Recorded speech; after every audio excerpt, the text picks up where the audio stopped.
just gorgeous. Yeah.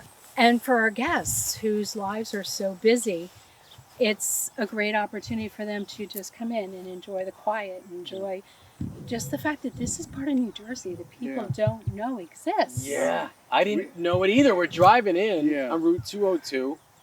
We could have been in Alabama, Pennsylvania. I really couldn't tell the difference. I mean, this is where I was like, wow, we live in the Garden State. We get such a bad rap for being in the armpit. We got everything. Mm-hmm. Our land is a farm preserve. Yeah. So you'll never see other buildings on this property. And then we back up to the Sauerland Mountain Range. Yeah. So, anytime, every season, this is a different view for our guests. Oh, okay. You come here this time of year, we're just full of foliage. We haven't harvested yet. Beautiful. It is just breathtaking. I'm a fall person. Yeah. I love the fall. Yeah. That's my favorite. Sweater weather. People will actually start calling us in the middle of September and ask us if the leaves have started changing. Yeah, I would think that's this has got to be huge during the fall. Oh, it's crazy, crazy busy, but it's beautiful.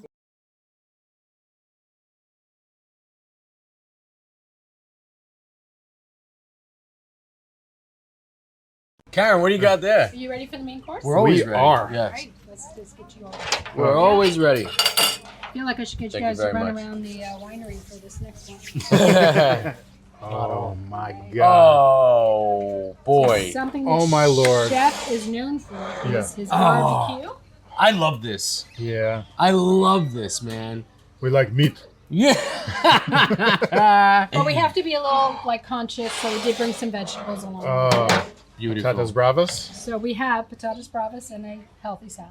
Yes. But we also have chef's ribs. We have his sirloin steak. We have our chicken, and we have our Is that chorizo? Or is it? chorizo. Oh, Why am I blanking my on Lord. chorizo? A nice chimichurri And sauce. some on the- chimichurri, zong chimichurri. I want to just grab a quick shot of this myself. All right, let's talk about the potatoes real quick. All right, one second. Oh, I'm Okay. sorry. I'll wait So till in you're done. America, we love French fries. We do. This is chef's version of an American French fry. We call it patatas bravas. So they're just cubed, liberally salted, and then put in the fryer. And then he makes his own brava sauce, his own secret recipe. Some people talk about having a chipotle sauce. Forget chipotle sauce. Yeah. This is the ultimate sauce to put on any of your potato products. It's a mayonnaise base, but then he does his own mix of spices and blends it in together. And that's what makes it potato. That's bravas. Bravas. The So it's the bravas is sauce. sauce. Not the preparation of the Well, the potatoes. potatoes are made similar. They're made similar. Yeah. Okay. So forget American French fries. Yeah. Forgotten. People come in You're gonna love for this. those. I can't wait. All right, enjoy, gentlemen. All right, here we go. And Anthony, what did we pair it with? Yes. Oh, yes. Yes. Let's yes. not forget Anthony. No. All right, gentlemen. So we are going to pair this Spanish barbecue with our 2022 Malbec. This is a medium, a little fuller-bodied red wine. Very deep, beautiful purple color. Let's get a look at that in the glass. You can see it's completely different than the last few wines that we've tasted. Thank you. Nice and inky. You're going to get some notes of some dark fruits like raisin, black currant. You're going to get a little bit of a smoky flavor too, which is going to go really nicely with the barbecue. Yeah. It's got some power to it. This is Okay. 14.4% alcohol. Ooh. I'd like to see what you think. Get All your right. nose in there. Yeah. See what you pick up. And Salud, then buddy. Salud. Let's have a taste. Ooh. I love the way this is drinking right now. Ooh. That's really nice. Josh, why are you making that noise when you drink it? So people will find that very obnoxious, and I get it. Wine, especially if it's been locked up, you're trying to get air into it. Like an aerator. Yeah, so when Okay. you put it in your mouth, it's not to do anything obnoxious. It's really just to get oxygen in there and wake it up. So you're getting all the flavors kind of like spread out, really just to kind of wake it up. Gotcha. So Yeah. oxygen is what I would call a frenemy to Yeah, wine. exactly. Because, Love that. When you're aging it, it's an enemy. You don't want Yeah. any oxygen in Gotcha. your wine. Because what the oxygen does is it unlocks aromas and flavors immediately. So you don't want any oxygen in when your wine is aging. But when you're about to drink it, people are swirling that glass, Right. not just to look fancy, but to get Yeah. oxygen into the wine. And that's why I do the same little Yeah, move yeah. that you do. Yeah. When I'm drinking the wine, I'll take a sip and I'll just suck in a little bit of air. And what that does is it gets some oxygen onto your palate and helps Yeah. to open up the wine a little bit. So that's a first sip kind of thing, or you do it every sip? Not every sip. I just the initial sip. I'll do that, and I'll do it occasionally because the thing about wine, and you'll know this too, the longer it sits out, the taste changes. Yeah, it changes as it stays open. So I might do that every so often just to see if anything's kind of changed a little bit. Wow, you're dialed in. Dialed in. Yeah. So I'm interested to see what you think. You've had a taste of the wine. Maybe take one more sip. Yeah, I was And gonna say. taste the same item At the same and time. see Okay. at the same time and just see how, because you have a lot of different flavors here. I would save the Brava sauce for last. Okay. Oh, okay. I think we go chicken first. I'll do chicken. Whatever. This is your world. I'm just. I like in to it. work up to intensity of flavors. Okay. Intensity of meats. Chicken's gonna be the least intense. Okay. I say we go chicken first. Chicken first. Yeah. Got it. May I? You may. Here you go. Oh. You want this? Here, take the big boy. Oh, jeez. Okay. Good. Cool. Right on. Wow, this is so beautiful. Look, it's falling off the. Can we? I gotta bring a. I should have done this with the plate, but What's that? no, I want to bring it to the camera just really quick, Go ahead. just to get a look at this gorgeous chicken. Ooh, this gorgeous chicken. Okay. Shall we? All right. Here we go, Julian.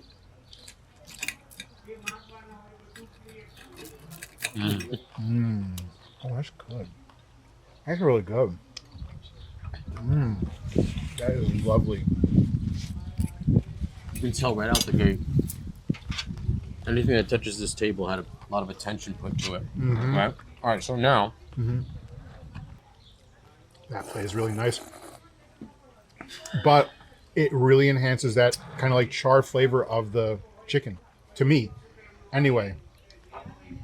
Maybe not to you. No, but to me. it does, dude. Right? Yeah. Yeah.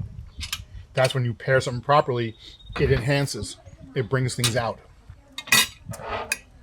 Now I get it. Yep. This is why my wife talks about wine all the time. Now I get it. Now I understand. This chicken is to die for. Wow. Amazing. Mm. This really wakes up that kind of barbecue char flavor. Yeah. It really It's wakes a it nice up. pairing. And I just Yeah. want to keep you guys hydrated. Thank you. Appreciate that. Thank you. Anthony's looking out for us. Allow me to aerate. Oh, this is friggin'. So I remember one of my favorite scenes. It's my favorite scene, but also the saddest scene in the movie. Go ahead. In Sideways, Mm-hmm. where at the end of the movie, he has a bottle of Chateau Cheval Blanc, and he has it at like some like Dairy Queen type place where he's getting like burgers and fries and onion rings, and he's pouring it into his cup, into a styrofoam cup, Yes. drinking the most expensive wine in the world with a cheeseburger. It's both the funniest and saddest scene like ever. Oh my god. Even that barbecue sauce. Wow. I just got a piece of what was basically chicken bacon. Mm. It was like just beautifully crispy fat. It just like, oh my god, this is good. What's the gentleman's name again, the chef? Jose Diaz. Jose. Does he make his own barbecue sauce? I think he doctors a base. He's doctoring right, Karen. I'm in heaven right now. Like people talk about all the time what they would do if they won the lottery. This would be my life if I won the lottery. Yeah. I'd live on a winery and just eat. That's pretty much what I would do. I don't know how long my life would be from that, but I would do it. All right. You'd be in one of those cabanas every day. Yeah. I'd be fat. All right. This is great. I think we move to the steak now. All right, so we're waiting on the potatoes. Yeah. Patatas bravas. Yes. So I say we just go into the steak. Okay. See how we help each other? Good. That's what- Teamwork makes the dream work. All right. Big fan right here. Good. Every now and then, my God, Steak is I'm just sold, you know? Mm-hmm. This is outstanding. For a place like this to put so much attention to their food. Mm-hmm. Wow. Anthony, Yes. what kind of steak is this again? It's a ribeye. and it's a beautiful ribeye. It's like butter. That is like butter. Karen, is this a meal suggestion for the menu? Or is this It is. It's actually our barbecue platter for two, which I honestly say is more of a platter for four. I agree. So it's a platter for two with a meal to take home. if I wasn't on camera, it would be a platter for one. And I think that term barbecue platter for two Yeah. does not do it justice. No. This is, I mean, we're two for two right now, and some of the most wonderful meat I've had in a very long time. This is exquisite quality. This is exquisite quality meat. It's just really fantastic. Cooked beautifully. You're a medium rare or rare guy? Depends on the cut. Oh, okay. Okay. I'm- What's rare? He's still chewing. This is what I do. I talk to Josh when he's talking. I plan it. Because he doesn't like chewing his mouth full. Me or whatever. But go ahead. I never go rare. Medium rare, Mm-hmm. I'll do on like a fillet. On a fillet, sometimes a New York strip. Mm-hmm. Medium, I'll do a ribeye. I'll do skirt steak. Like fattier cuts, I like a little bit longer cook because I feel like if the steak isn't cooked enough, the fat will stay a little chewy. Mm-hmm. So I like to get that. Yeah. So, yeah, but never more well done than medium. Mm-hmm. Unless it's a burger. That's my weird one thing. Depending where I am, I'll get a well done burger because if I don't trust the meat, Salmon, Really? not your friend. Yeah. like the quality of like red meat, I'm weird about ground meat. Interesting. This is just beautiful. Yeah, it's outstanding. How Wow. are you Great enjoying choice. the pairing with the Malbec? I'm loving it. Is it working for you? It is. Wow, this is wonderful. Wonderful. Mm-hmm. You gonna finish that one or no? You can. This is more. You want to eat it? No, I think he was just asking that All right, because one more. he wanted to have some more meat. He's like, if you're not finishing, I'll eat it. I'm that guy. It makes me I know, a bit of that's a why gobble, it's- a gobble that's why on, I as was we say. asking. But That's why Julian, we're gonna leave some for you. Maybe. If I forget, Okay. just start waving your hand around behind the camera. It's weird. You give me a smoky note in wine, I like it. Mm-hmm. The smoky notes that come in like scotch, that come in like mezcal, I don't like that. It's like I put an ashtray in my mouth. Oh, I don't like it. So like scotch, if the region it's from, where it's smoky, it's called Islay. And the Islay scotches have that. It's called like a peaty smoke. It's made from peat, Yeah. and it's just this really strong peaty smoky. I can't do it, and that's why people smoke it with like smoke cigars with drinking scotch. I can't do it. I see. That I see, I see. peaty. Ugh. Most people, I know. I have a couple of friends. My boys are into cigars now. No one's smoking cigarettes really anymore. Yeah, And they'll always water it down, or they'll just let the ice sit in it Yeah, yeah, forever, and then and start enjoying it. that they used to consider that a faux pas, but like You said there's a weird smell in the air when what? When they're crushing the grapes. When they're crushing the grapes. Yeah, so we have a tank. So after we've harvested and we have the bins, we have our yellow bins, Yeah. and we go in and we put them in the crushing machine. So you put everything in. You put the stems, the grapes, the whole thing, and it goes in a tumbler, and it crushes them. Right. And it removes the juice from the stem and from the skin. And we were talking about, all grapes they're all white. yeah, And it's how long does the skin sit against the rest of the grape, the juice to mix the color. There's an interesting aroma in the air from that. It's just like all of that natural smells. And it's not a bad smell. It's just Different. it's just very different. Huh. It's very earthy. Yeah. And 2 years ago, we were told by the winemaker not to come outside. He said flat out, do not come outside. And I looked out my window, which looks over the bottling, the tank room, and he was being swarmed by yellow jackets oh wow, because yellow jackets were attracted to the smell. sweet smell, And he didn't want any of us getting hurt. Oh wow, And I don't know how many times he got stung, but he was looking out for our protection. So that's what it is. It attracts nature. Right. Yeah. Last year we didn't have the problem. 2 Yeah. years ago, Oh, it that's was one of crazy. those. It was amazing. wild. Yeah. Yeah. That's So it's crazy. it's a very unique aroma that comes from that part of the process that I find it's really cool. Yeah. It's like something and you don't smell it when it's in its skin. Yeah. Huh. It's not until it's released. It's just very fascinating. I too am swarmed by yellow jackets because of my unique smell.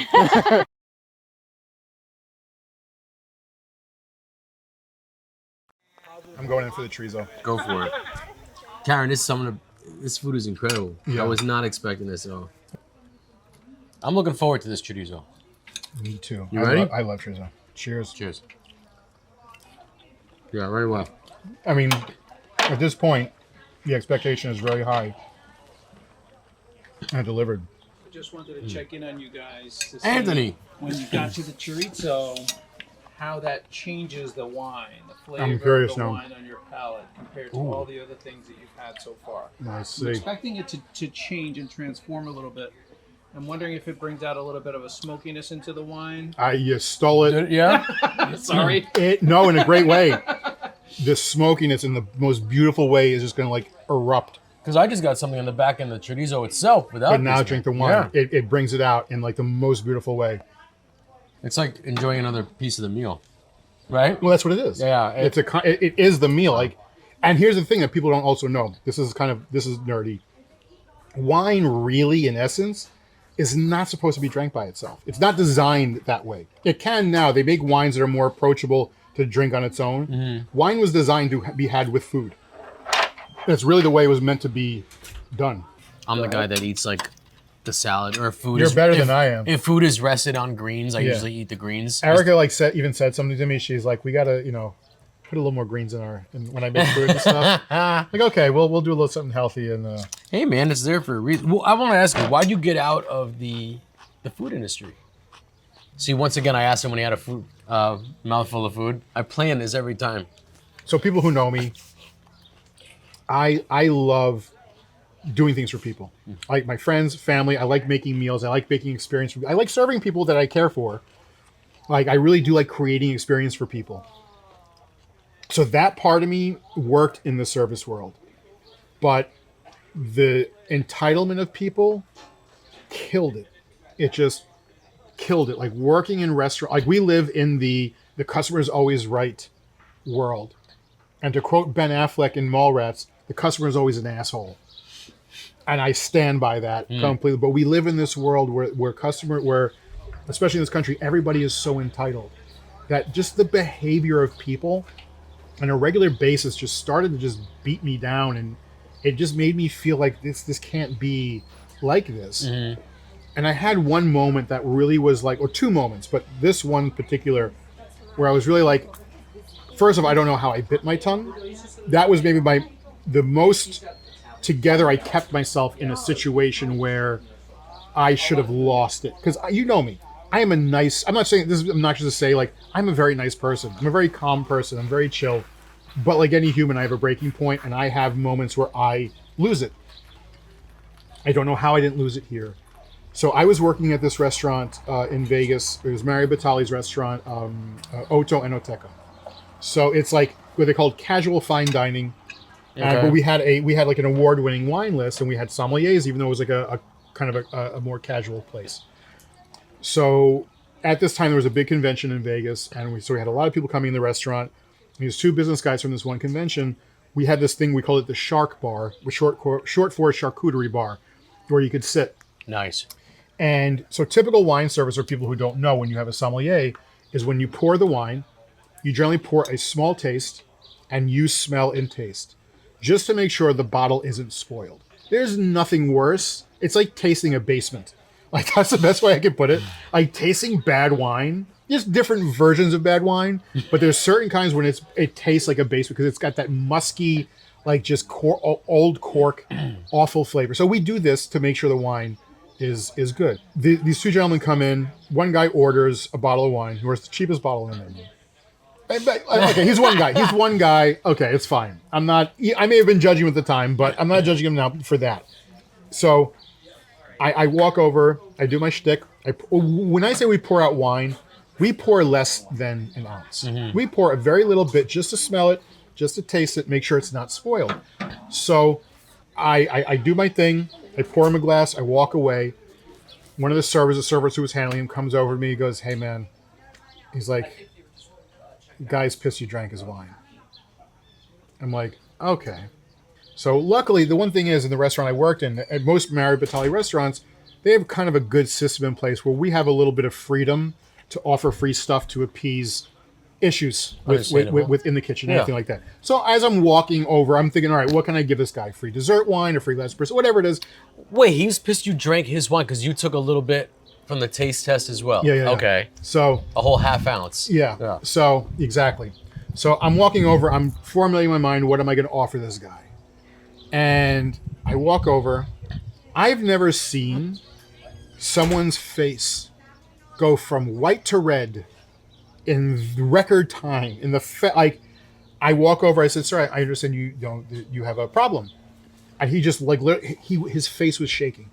His face was shaking, and he's like, goes, "You drank my wine." He was like pointing because he was over here and I was like over here. So he's like pointing to where I was doing. He's like, "You drank my wine," and I'm like, I said, "I'm sorry, sir. I understand you're upset." I said, "But these are Mary Batali's steps of wine service for when we serve wine."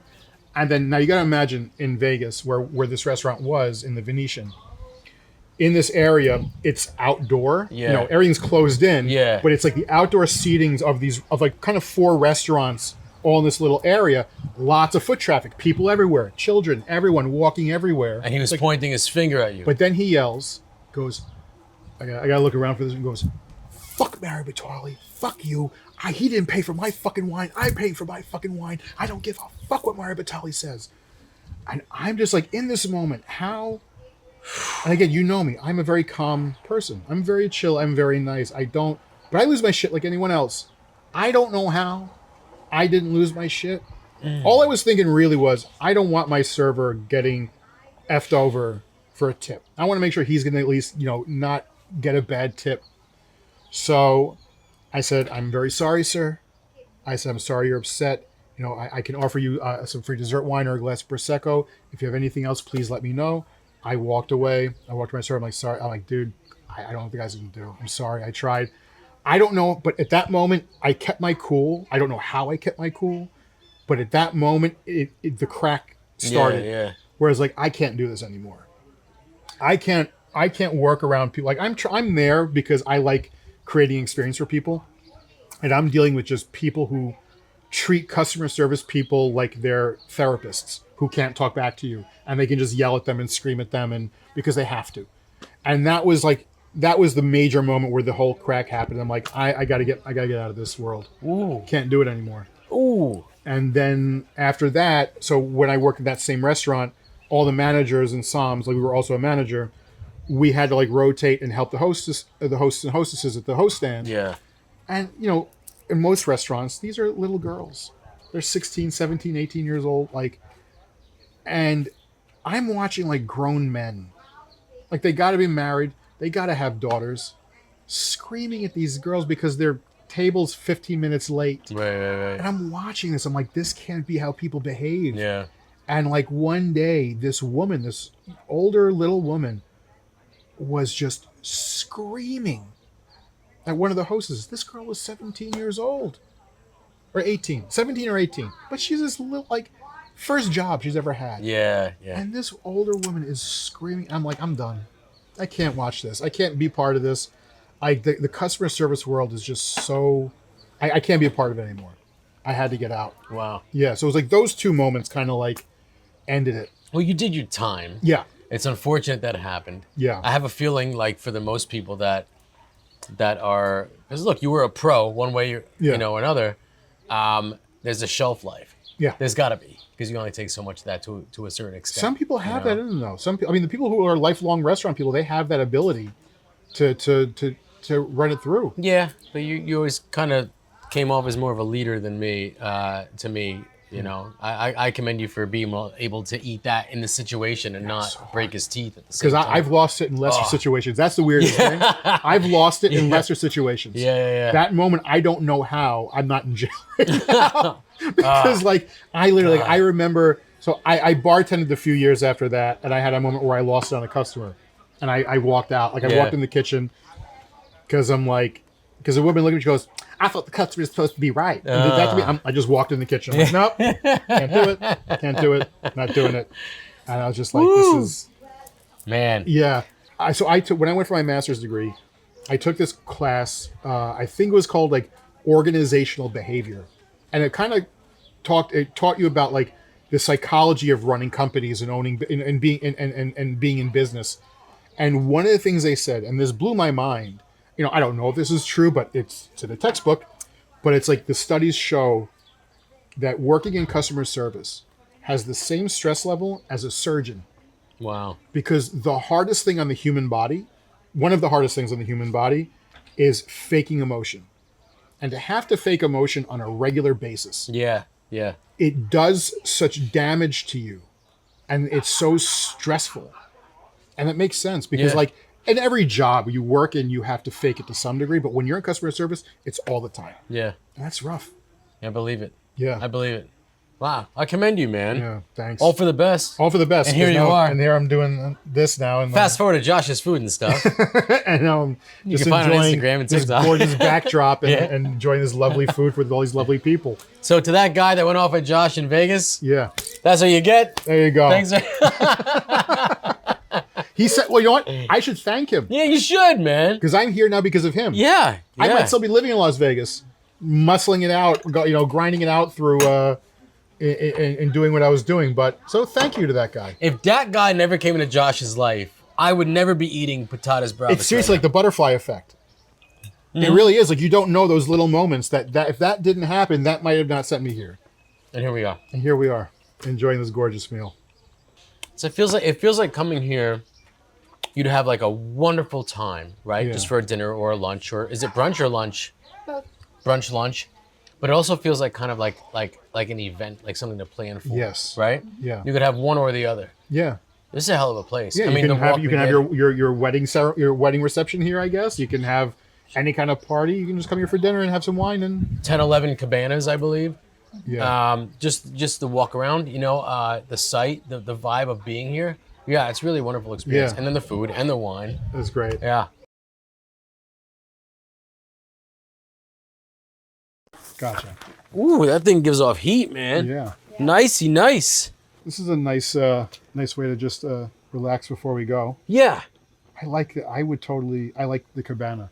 I'm Yeah. a cabana person, Yeah. even though I've actually never really rented the cabana before. I always like the idea of the cabana. I've never really been in the cabana. I like it closed in because the older I'm getting, the less I want to talk to anybody. Yeah. Which is kind of Yeah. odd, but I think people watching this can agree. Mm-hmm. But yeah, man, this is is a nice. beautiful time. I'm successfully stuffed. I'm so stuffed, dude. I had wine, Yeah. some of the best wine I've ever had, Yeah. and I learned a lot. That Merlot was so good. I It really sure like was. that Merlot. But the food. Yeah. Food was incredible. Yeah. I just like being out here. Like eating in this kind of environment and hanging out in this kind of environment is just it's just a great experience. I can't believe this is Jersey. I know. It was only an hour from where I'm from. This Yeah. I'm excited now because for people who don't know, like we're kind of expanding this beyond just eating, Yeah. but seeing all like the cool stuff that Jersey has. Yeah. And this is amazing. Like It sure is. You don't have to go to Napa. I mean, look, I love Napa. I'll still go to Napa, but like, it's nice. You can just drive an hour, and you're at a winery and just enjoying yourself. And Yeah, it's, man. and it's just fun. This is great. Yeah. And the beginning of many more. Beginning of many more. I hope they can see us through this wave over the fire. We have that cool effect going Yeah. on. But yeah, man, this was a hell of a time. This was great. Thank you to Old York Cellars Yeah, for having thank us, you. really, and Karen and Anthony. Yeah. Wonderful time, wonderful food. Yep. Thanks for just being hospitable. Yeah. And just creating a great experience for us. Definitely. And more to come. Yeah, so stay tuned. More episodes to come. Make sure to like, follow, subscribe. You can also follow us on Instagram too. Stay tuned for more episodes.